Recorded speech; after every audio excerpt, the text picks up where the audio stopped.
अस्सलाम वालेकुम दोस्तों, मैं हूं मोहम्मद यासीन और आप देख रहे हैं स्टोरी फैक्ट्स टीवी। दोस्तों, कमांडो किसी भी आर्मी के लिए बहुत अहमियत का हामिल होता है, जो कि एक आम फौजी से कई ज्यादा वेल ट्रेंड और ताकतवर होता है। कमांडोज को उन मिशंस के लिए चुना जाता है जो आम फौजी सरंजाम नहीं दे पाते। पाकिस्तानी कमांडो फोर्स का नाम SSG है, यानी स्पेशल सर्विस ग्रुप। कमांडोज की ट्रेनिंग दुनिया की सबसे मुश्किल और खतरनाक ट्रेनिंग समझी जाती है। कमांडोज बनने के लिए हड्डियों और जिस्म की मजबूती के साथ साथ आसाब और इरादों की मजबूती भी जरूरी होती है। इंतहाई सख्त और कठिन मराहिल से गुजरने के बाद एक SSG कमांडो 20 फौजियों पर भारी पड़ता है। दोस्तों, इस वीडियो में हम आपको बताएंगे कि SSG कमांडोज को कैसे ज्वाइन किया जा सकता है, SSG कमांडोज की ट्रेनिंग कैसे होती है और कुछ ऐसे पोशीदा राजों से पर्दा उठाया जाएगा जिससे आप यकीनन नावाकिफ होंगे। दोस्तों, मेरी पिछली वीडियो पाकिस्तान के 5 खतरनाक तरीन कमांडोज के बारे में थी, जिस पर आप दोस्तों ने बहुत पसंदीदगी का इजहार किया और इसका मैं तहे दिल से मशकूर हूँ। वीडियो की तरफ बढ़ने से पहले मैं नए आने वाले दोस्तों से गुजारिश करूंगा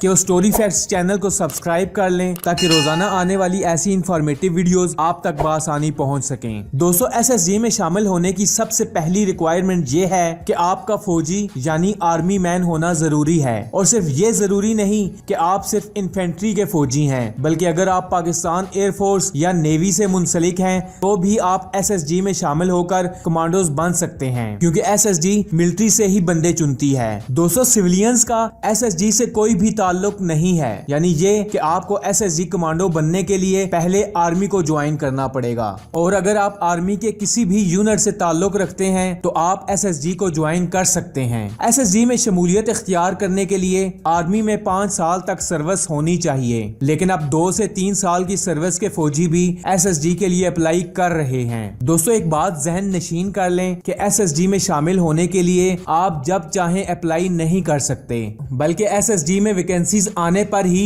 SSG की टीमें मिलिट्री की हर यूनिट्स का चक्कर लगाती हैं और फौजियों को मोटिवेट करती हैं। SSG में शामिल होने की सबसे बड़ी शर्त यह है कि आप अपनी मर्जी से और अपनी खुशी से SSG को ज्वाइन करना चाह रहे हैं, ना कि किसी ऑफिसर या सीनियर के कहने पर। SSG में अप्लाई करने के बाद आपका फिटनेस टेस्ट किया जाता है, जो कि एक फौजी के लिए मामूली बात है। इस फिटनेस टेस्ट में 1 मिनट में 40 पुशअप्स, 1 मिनट में 40 सिटअप्स और 7.5 मिनट में 1.5 मील की दौड़ भी शामिल है। फिटनेस टेस्ट पास कर लेने के बाद मेडिकल किया जाता है और सिक्योरिटी क्लियरेंस की जाती है। दोस्तों, SSG को ज्वाइन करने के लिए हड्डियों का मजबूत होना और कुव्वत बर्दाश्त का होना बहुत जरूरी है। अगर आप में ये एबिलिटी नहीं है तो आप SSG को ज्वाइन नहीं कर सकते, क्योंकि ये पाकिस्तान की कमांडो फोर्स है, ना कि कोई फिल्म है। दोस्तों, इसके बाद SSG में सिलेक्शन के लिए जवानों को चिराट भेज दिया जाता है। सिलेक्शन सेंटर के अंदर दाखिल होते ही सामान को गेट पर रखकर फ्रंट रोल लगाने की एक गरजदार आवाज आती है और आपको फ्रंट रोल लगाने पड़ते हैं, चाहे आपने कितना ही कीमती लिबास जेबे तन किया हो। SSG की ट्रेनिंग में हर आने वाला दिन जवान के लिए मुश्किल तरीन ही साबित होता है। दोस्तों, SSG ट्रेनिंग के जिस मरहले का जिक्र मैं आप करने जा रहा हूँ, ये SSG ट्रेनिंग का सबसे मुश्किल तरीन मरहला होता है। SSG के जवानों के जिस्म को मजबूत करने के लिए इनको एक बोरी में डालकर इनकी खूब छितरोल की जाती है और इसके लिए एक छितर का इस्तेमाल किया जाता है और ये छितरोल उस वक्त तक जारी रहती है जब तक आप निढाल ना हो जाएं, और अगर आपने चीखना चिल्लाना शुरू कर दिया तो इसके नतीजे में छितरोल ज्यादा की जाती है। अब जाहिर सी बात है कि SSG कमांडोज में इतनी कुव्वत बर्दाश्त तो होनी चाहिए, इसीलिए SSG कमांडोज को पूरी दुनिया में एक खास मकाम हासिल है। इस छितरोल से बचने का एक ही तरीका है कि आप मार खाएं और चीखने चिल्लाने से गुरेज करें, क्योंकि जितना चीखेंगे छितरोल उतनी ज्यादा होगी। दोस्तों, इस मार कुटाई का असल मकसद यही है कि अगर SSG कमांडो दुश्मन के हाथ लग जाए तो वो मार बर्दाश्त कर ले, उसमें कुव्वत बर्दाश्त का पैमाना इतना ज्यादा हो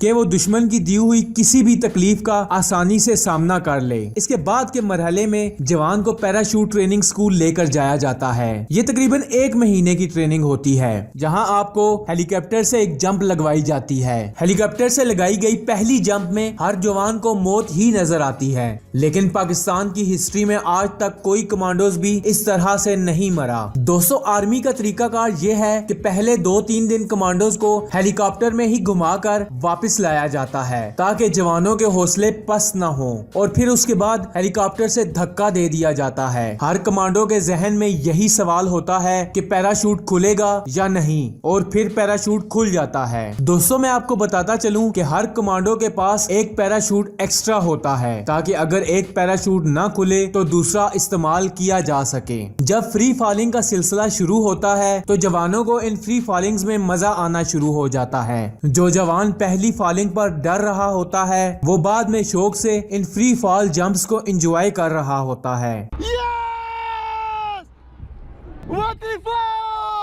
اس پوری ٹریننگ کا ایک اور صبر آزما حصہ بھی ہوتا ہے کہ ٹریننگ کے دوران جوانوں کو ایک شہر سے دوسرے شہر تک سفر کرنا ہوتا ہے جو پشاور سے لے کر چراٹ تک ہوتا ہے، جو کہ تقریباً 70 کلومیٹر بنتا ہے۔ یہ سفر جوان کو 30 کلو گرام ملٹری گیئر کے ساتھ طے کرنا پڑتا ہے۔ اس کے علاوہ 36 میل کا سفر 12 گھنٹے میں بھی طے کرنا ہوتا ہے۔ آرمی رولز کی خلاف ورزی کرنے پر جوان کی دوڑ بڑھا دی جاتی ہے اور اس کے علاوہ مختلف قسم کی سزائیں بھی دی جاتی ہیں۔ ٹریننگ کے اس پروسیس میں مارشل آرٹس، جوڈو کراٹے اور اسپیشل ویپنز کی ٹریننگ بھی دی جاتی ہے۔ اس کے علاوہ جنگل میں سروائیول سکل ٹریننگ بھی دی جاتی ہے، جس میں سب سے مشکل کام سانپ کو کھانا یا کسی جانور کا کچا گوشت کھانا، اور اس کے علاوہ پیاس لگنے کی صورت میں جانور کا خون پینا بھی اس ٹریننگ میں شامل ہے۔ دوستو یہ تو کچھ بھی نہیں، جوانوں کو ایک کتے کے منہ سے ہڈی بھی چھیننی ہوتی ہے، اور یقیناً یہ ایک بہت مشکل کام ہے جس کا اصل مقصد یہ ہوتا ہے کہ SSG کمانڈوز کو ہر ناممکن کام کو ممکن کرنا پڑے۔ دوستو اس کے بعد آتا ہے میپ نیویگیشن ٹریننگ۔ دوستو اس مرحلے میں جوان کو پہلے بنیادی چیزیں سکھائی جاتی ہیں۔ اس کے بعد اس کو ایک جنگل کے درمیان اکیلا چھوڑ دیا جاتا ہے جہاں سے اس کو مطلوبہ جگہ پر اپنے مقرر کردہ وقت پر پہنچنا ہوتا ہے۔ میپ نیویگیشن میں آپ کو نارتھ سائڈ کا پتہ ہونا ضروری ہے، اور اگر آپ کو نارتھ سائڈ کا پتہ چل جائے تو آپ کو اپنی چاروں سمت کا پتہ چل جائے گا۔ میپ نیویگیشن کے اس مرحلے سے ہر فوجی کو گزرنا پڑتا ہے کیونکہ یہ فوجی کے لیے بہت ضروری ہوتا ہے۔ دوستو جنگل میں اگر سورج نظر آ جائے تو فوجی کو نارتھ سائڈ کا پتہ چل سکتا ہے، اور اگر رات ہو تو چاند سے پتہ چل جائے گا، اور اگر چاند بھی نظر نہ آ رہا ہو تو ستاروں سے پتہ لگایا جا سکتا ہے۔ دوستو یہ وہی ستارے ہوتے ہیں جن کو دب اکبر کہا جاتا ہے۔ اگر کالی رات کی وجہ سے ستارے بھی نظر نہیں آ رہے تو آس پاس موجود قبروں سے بھی اندازہ لگایا جا سکتا ہے۔ اگر قبریں نہیں ہیں تو درختوں پر لگے پھلوں سے بھی آپ اندازہ لگا سکتے ہیں، اور اگر پھل بھی نہیں مل رہے تو آپ وہ جگہ تلاش کریں جہاں تھوڑا پانی جمع ہو، پھر اس پانی میں کسی درخت کا پتا رکھ کر اس کے اوپر سوئی نما کوئی چیز رکھ دیں۔ درخت کا وہ پتا آپ کو نارتھ کی ڈائریکشن بتا دے گا۔ دوستو اس کے بعد جوان کا ایک ٹیسٹ ایک بہت بڑے ڈیم میں ہوتا ہے۔ جوانوں کے ہاتھ پاؤں باندھ کر ایک G3 رائفل اور سامان سمیت ایک گہرے ڈیم میں پھینک دیا جاتا ہے۔ اس مرحلے میں ان کو زندگی موت سے جنگ لڑنا ہوتی ہے۔ ایک بڑے بیگ کے ساتھ ڈیم کے کھڑے پانی سے باہر آنا کوئی آسان کام نہیں ہے۔ آپ کو اپنے ہاتھ پاؤں کھول کر ساحل تک پہنچنا ہوتا ہے، اور یہ مرحلہ بھی پوری ٹریننگ کا سب سے مشکل ترین مرحلہ ہوتا ہے۔ اگر اس ٹریننگ کے دوران آپ کوئٹ کر دیتے ہیں تو آپ کے ساتھ زبردستی نہیں کی جاتی بلکہ واپس اپنی ڈیوٹی پر بھیج دیا جاتا ہے۔ SSG میں آپ کی قسمت کا ہونا بھی بہت ضروری ہے۔ اگر فائنل پریڈ ڈے سے پہلے ٹریننگ کے دوران آپ کا بازو یا پاؤں فریکچر ہو جائے تو آپ کمانڈو کا بیج حاصل نہیں کر پائیں گے، اور ایسا کئی لوگوں کے ساتھ ہو بھی چکا ہے۔ ٹریننگ کے دوران بازو یا پاؤں کی ٹوٹی ہوئی ہڈی تو جڑ جاتی ہے، لیکن آپ کا پورے 6 مہینے ٹریننگ کرنے کے بعد بھی کمانڈو نہ بننے کا دکھ پوری عمر نہیں جائے گا۔ دوستو ایک جوان کا ٹریننگ کمپلیٹ کرنے کے اور کمانڈو کا بیج لگنے کے بعد وہ ایک عام فوجی نہیں رہتا بلکہ اس کے الاؤنسز اور اس کا پورا پروٹوکول چینج کر دیا جاتا ہے۔ دوستو کمانڈوز پوری آرمی میں وہ چند ہیرے ہوتے ہیں جنہوں نے پوری آرمی کو روشن کرنا ہوتا ہے۔ ان کمانڈوز کا کام مشکل ترین ٹاسک کو کمپلیٹ کرنا ہوتا ہے، اور اسی لیے یہ اپنی باڈی پر بہت توجہ دیتے ہیں۔ روزانہ کی ورزش کے علاوہ یہ اپنی ڈائٹنگ کو بھی بیلنس کرتے ہیں۔ ان سارے مشکل مرحلوں سے گزرنے کے بعد ایک جوان اس قابل ہوتا ہے کہ وہ SSG کا بیج حاصل کر سکے۔ اس کے علاوہ SSG کمانڈوز کو ٹریننگ کے لیے बैरून मुल्क भी भेजा जाता है। दुनिया की नंबर 1 इंटेलिजेंस फोर्स ISI में भी SSG कमांडोज को भेजा जाता है और उसके बाद इनको खुफिया ऑपरेशन सौंपे जाते हैं। दोस्तों, पाकिस्तानी SSG की ट्रेनिंग पूरी दुनिया की तमाम स्पेशल फोर्सेस की ट्रेनिंग से ज्यादा खतरनाक है। एक अकेला SSG कमांडो 20 फौजियों पर भारी होता है और SSG कमांडोज दुनिया भर की तमाम स्पेशल फोर्सेस में पहले नंबर पर जानी जाती है। दोस्तों, शायद आपको याद होगा कि जब खाना काबा पर हमला हुआ था तो पाकिस्तानी कमांडोज ने निहायत जुर्रत और दिलेरी से खाना काबा में मौजूद दहशतगर्दों का न सिर्फ मुकाबला किया था बल्कि उनको सफाए हस्ती से मिटा दिया था। और अगर आप इस वाकये की मुकम्मल तफसील जानना चाहते हैं तो इस पर हम पहले से एक वीडियो बना चुके हैं। नीचे डिस्क्रिप्शन में मौजूद लिंक पर क्लिक करके आप वो वीडियो देख सकते हैं। दोस्तों, ये वीडियो आपको कैसी लगी? वीडियो पसंद आने की सूरत में अपने दोस्तों के साथ शेयर जरूर करें और ऐसी और इन्फॉर्मेटिव वीडियो देखने के लिए आप स्टोरी फैक्ट्स यूट्यूब चैनल को सब्सक्राइब कर लें ताकि रोजाना आने वाली ऐसी इन्फॉर्मेटिव वीडियोस आप तक बआसानी पहुंचती रहें। मैं मिलूंगा आपसे अगली वीडियो में, तब तक के लिए अल्लाह हाफिज।